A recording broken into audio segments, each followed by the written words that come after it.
ఈనాటిది కాదు, 20-25 ఏళ్ల నుంచి కడియం శ్రీహరి గారితో నాకున్న పరిచయం.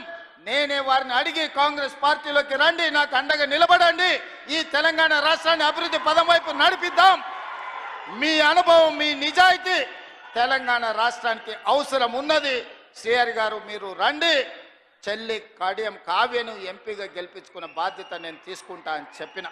అందుకే ఇవాళ మీ ఆడబిడ్డను డాక్టర్ కావ్యను పార్లమెంటు సభ్యురాలుగా మీరు ఢిల్లీకి పంపిస్తే మీకు ఎయిర్పోర్ట్ తీసుకొచ్చింది, మీకు రైల్వే కోచ్ ఫ్యాక్టరీ తీసుకొచ్చింది, భవిష్యత్తులో కాజిపేట రైల్వే జంక్షన్ను తీసుకొచ్చే బాధ్యత మీ సోదరిమణి మీ ఆడబిడ్డ డాక్టర్ కావ్య తీసుకుంటుంది.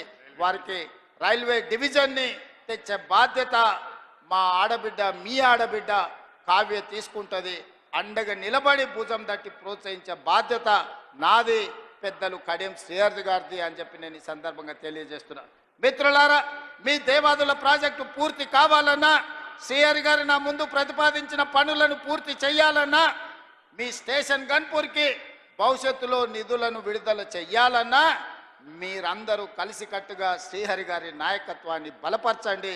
ఈ స్టేషన్ గన్పూర్ని అభివృద్ధి చేసే బాధ్యత ఈ రాష్ట్ర ప్రభుత్వం తీసుకుంటుంది. ఈనాడు రాష్ట్రం నలుమూలలో మీరు చూడండి, కృష్ణానది జలాల గురించి మీరు ఆలోచన చేయండి, గోదావరి మీద కట్టిన ప్రాజెక్టుల గురించి ఒక్కసారి చర్చించండి. 10 సంవత్సరాలు 1,81,000 కోట్ల రూపాయలు చంద్రశేఖరరావు గారు సాగునీటి ప్రాజెక్టుల మీద ఖర్చు పెట్టిండు. అందులో 1,02,000 కోట్ల రూపాయలు ఒక్క కాళేశ్వరం కట్టడానికి వాడి, 1,00,000 కోట్లు పెట్టి కట్టిన కాళేశ్వరం 3 ఏళ్లనే కట్టుడు, 3 ఏళ్లనే కూలుడు జరిగిపోయింది. ఇప్పుడు ఆ కూలిన దాన్ని మొత్తం తీసేయాలంటే మళ్ళా ప్రభుత్వానికి 1,000 కోట్ల రూపాయలు ఖర్చు అయ్యే పరిస్థితి వచ్చింది. ఆయన తీసుకొచ్చి అప్పచెప్పిన దరిద్రం అది కాళేశ్వరం కాదు, అది కూలేశ్వరం అని చెప్పి ఈరోజు నేను మిత్రులకు చెప్పదలుచుకున్నా. ఇవాళ ఆయన గొప్పలు చెప్తున్నాడు, మీరు ప్రాజెక్టులు కట్టినరా, కేసీఆర్ గారు ప్రాజెక్టులు కట్టినరు, రిజర్వాయర్లు కట్టిరని. తాటి చెట్టు అంతా పెరిగిండు కానీ ఆవకాయ అంతా కూడా ఆయన మెదడులో తెలివితేటలు ఉన్నట్టు నాకు అనిపిస్తలేదు. శ్రీరామ్ సాగర్ 100 టీఎంసీల ప్రాజెక్ట్ ఎవరు మీ తాత కట్టిండా? శ్రీశైలం ప్రాజెక్టులో 300 టీఎంసీలు నిల్వ మీ ముత్తాత చేసిండా? నాగార్జున సాగర్లో 200 పైచీలకు టీఎంసీల నీళ్ళ ప్రాజెక్టు ఎవరు కట్టిండ్రా అని నేను హరీష్ రావు గారిని అడగదలుచుకున్నా. జూరాల కావచ్చు, భీమా కావచ్చు, నెట్టంపాడు కావచ్చు, కోయిల్ సాగర్ కావచ్చు, లేకపోతే దేవాదుల కావచ్చు, లేకపోతే ఇందిరా సాగర్, లేకపోతే రాజీవ్ సాగర్ ప్రాజెక్టులను ఆనాడు కాంగ్రెస్ పార్టీ మొదలుపెట్టినవి కాదా?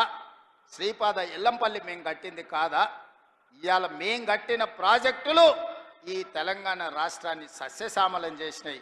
మీరు కట్టిన కాళేశ్వరం కూలినాక తెలంగాణ రాష్ట్రం 1,56,00,000 మెట్రిక్ టన్నుల వడ్లను పండించి ఆ వడ్ల గిట్టుబాటు ధరనే కాదు 500 రూపాయల బోనస్ ఇచ్చి కొనుక్కున్న ప్రభుత్వం కాంగ్రెస్ పార్టీ అని చెప్పి నేను ఈ సందర్భంగా చెప్పదలుచుకున్నా. హరీష్ రావు గారు నాకు సవాలు విసురుతున్నాడు, మీరు ప్రాజెక్టు లేడగట్టినరు, రిజర్వాయర్ లేడగట్టినరని. నేను హరీష్ రావు గారికి టీఆర్ఎస్ నాయకులకు సవాలు విసిరదలుచుకున్నా, పిల్లకాకులతో నాకెందుకు కానీ అసలైన ఆయన రమ్మని ఆయనతోనే మాట్లాడతా.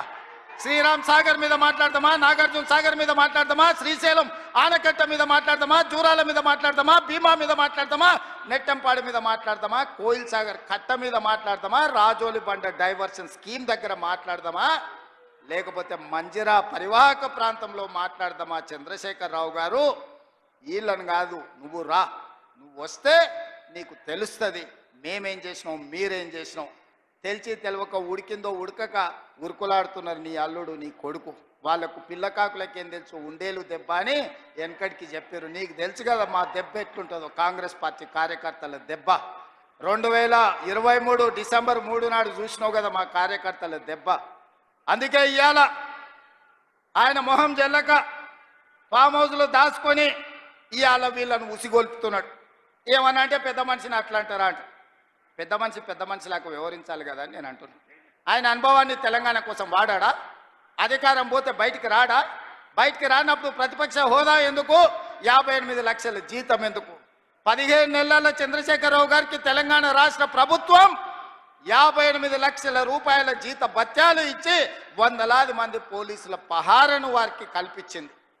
నేను అడుగుతున్న వారిని, నేను అడుగుతున్న మీడియా మిత్రులని, నేను అడుగుతున్న ఈడుకొచ్చిన మా అక్క చెల్లెలని, అక్క మనం ఎక్కడైనా జీతం ఉంటే నెల జీతం ఇచ్చిన యజమాని ఎందుకు వస్తలేవు అని అడగడా, ఇంట్లో వండుకుంటే అని నేను అడుగుతున్నా. మన దగ్గర ఉన్నోడు ఎవడైనా, మన దగ్గర ఉండే టీచర్ అయినా, ఎస్ఐ అయినా, కానిస్టేబుల్ అయినా, ఏ ప్రభుత్వ ఉద్యోగైనా జీతం తీసుకుంటే జీతానికి రాకపోతే ఉద్యోగానికి రాకుండా జీత భత్యాలు 15 నెలలు తీసుకునేది ఎక్కడైనా ఉన్నదా? ఈ వెసులుబాటు ఎక్కడైనా ఉన్నదా అని నేను అడుగుతున్నా. మీడియా మిత్రులను కూడా అడుగుతున్నా, వారం రోజులు మీరు రిపోర్టు చేయకపోతే మీ యజమానులు ఊరుకుంటారా? ప్రతి నెల క్రమం తప్పకుండా జీత భత్యాలు తీసుకుంటున్న చంద్రశేఖరరావు గారు మీరు ఫామ్ హౌస్లో వండుకొని ఏం సందేశాన్ని ఇవ్వదలుచుకున్నారు? అధికారం ఉంటే ఉంటా, లేకపోతే అలిగి పండుకుంటా అనేదా మీ విధానం అని నేను అడుగుతున్నా. మీకు అనుభవం ఉందంటున్నారు, మీకు అపారమైన జ్ఞానం ఉందంటున్నారు, 80,000 పుస్తకాలు చదివిన విజ్ఞాన గని మీరు అంటున్నారు. మీ అనుభవము, మీ విజ్ఞానము తెలంగాణ ప్రజల కోసం ఉపయోగించరా అని నేను అడుగుతున్నా. మీరైతే 1,00,000 కోట్ల రూపాయలు సంపాదించుకున్నారు, టీవీలు పెట్టుకున్నారు, పేపర్లు పెట్టుకున్నారు, ఫామ్ హౌస్లు కట్టుకున్నారు. నువ్వు గజ్వేల్లో కట్టుకుంటే నీ కొడుకు జన్వాడలో కట్టుకున్నాడు, నీ అల్లుడు మొయినాబాద్లో కట్టుకున్నాడు, నీ బడ్డ శంకర్పల్లి దగ్గర ఫామ్ హౌస్లు 100 ఎకరాలలో కట్టుకున్నారు. మరి తెలంగాణ ప్రజలు ఉన్న భూములు అమ్ముకొని ఆత్మహత్యలు చేసుకుంటుంటే ఈ ట్రిక్ ఏదో మాకు చెప్పరా? తెలంగాణ ప్రజలకు ఆయన ఏదో క్యాప్సికం పండిస్తేనే ₹1 కోటి ఎకరాకు వస్తుంది అన్నాడు. ఆ టెక్నిక్ ఏదో తెలంగాణ రైతాంగానికి చెప్పవా కేసీఆర్ గారని నేను అడుగుతున్నా. ఈరోజు తెలంగాణ రాష్ట్రం వచ్చిన తర్వాత చంద్రశేఖరరావు గారు వారి కుటుంబ సభ్యులు 1,00,000 కోట్ల రూపాయలు ఎట్లా సంపాదించుకుర్రు? తెలంగాణ రాష్ట్రం 4 కోట్ల ప్రజల నెత్తి మీద 8,29,000 కోట్ల రూపాయల అప్పెట్లొచ్చింది.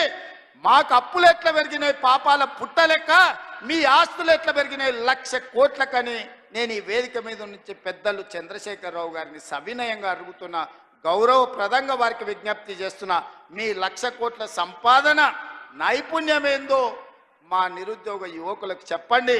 1,00,000 కోట్లు రాకపోయినా నెలకు 1,00,000 రూపాయలు సంపాదించుకునే నైపుణ్యం మా నిరుద్యోగ యువకులు నేర్చుకుంటారని నేను అడుగుతున్నా.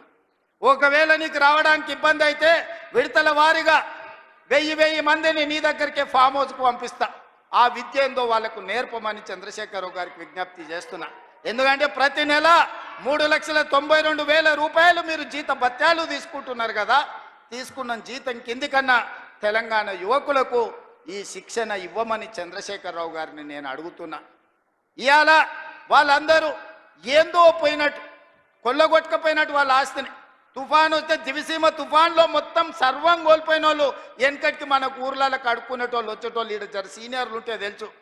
దివిసీమ తుఫాన్లో సర్వం కోల్పోయినాం, మాకేమని ఉంటే బతకడానికి వచ్చినామని గ్రామాలకు వచ్చేటోడు. దివిసీమ తుఫాన్లో కొట్టుకుపోయిన వాళ్ళకంటే వాళ్ళ కుటుంబం దిగాలు పడిపోయి ఉన్నారు. అధికారం శాశ్వతం అనుకున్నారా అని నేను అడుగుతున్నా. అందుకే మిత్రులారా, ఆనాడు ధనిక రాష్ట్రాన్ని ఈనాడు చంద్రశేఖరరావు గారి కుటుంబం దివాలా తీయించింది. దివాలా తీసిన ముక్కబోని ధైర్యంతో ఈ రాష్ట్రాన్ని పట్టాల మీద ఎక్కించి తెలంగాణ రాష్ట్రాన్ని అభివృద్ధి పదం వైపు నడిపిస్తున్నాం. అందుకే ఈరోజు స్టేషన్ గజ్పూర్లో 800 కోట్ల రూపాయలతో అభివృద్ధి కార్యక్రమాలను తీసుకున్నాం. కొన్ని విషయాలు ఆడబిడ్డల విషయం కావచ్చు, ఆర్టీసీ బస్సులు ఇవ్వడం కావచ్చు, లేకపోతే సోలార్ పవర్ ప్లాంట్లు కావచ్చు, ఎన్నడైనా వాళ్ళు ఆలోచన చేసిండ్రా ఈ ఆడబిడ్డలను ఆదుకోవాలని? ఈరోజు మా స్వయం సహాయక సంఘాలను అడుగుతున్నా, మీ పావలా వడ్డీ కానీ మీ జీరో వడ్డీ కానీ ఎన్నడన్నా మిమ్మల్ని 10 ఏళ్ళల్లో ఇంటి బయటికి రానిచ్చిండ్రా బీఆర్ఎస్ వాళ్ళు, గత ప్రభుత్వం అని నేను అడుగుతున్నా. ఇవాళ మా అక్కల్ని అందరినీ ధైర్యంగా రండి, మీ తమ్ముడికి అడ్డగా నిలబడండి, మీ సోదరుడు ఉన్నాడు, మీరు అభివృద్ధి పదం వైపు నడవండి అని చెప్పి ఈరోజు ఆడబిడ్డలకు ఈరోజు మేము నిలబడ్డాం.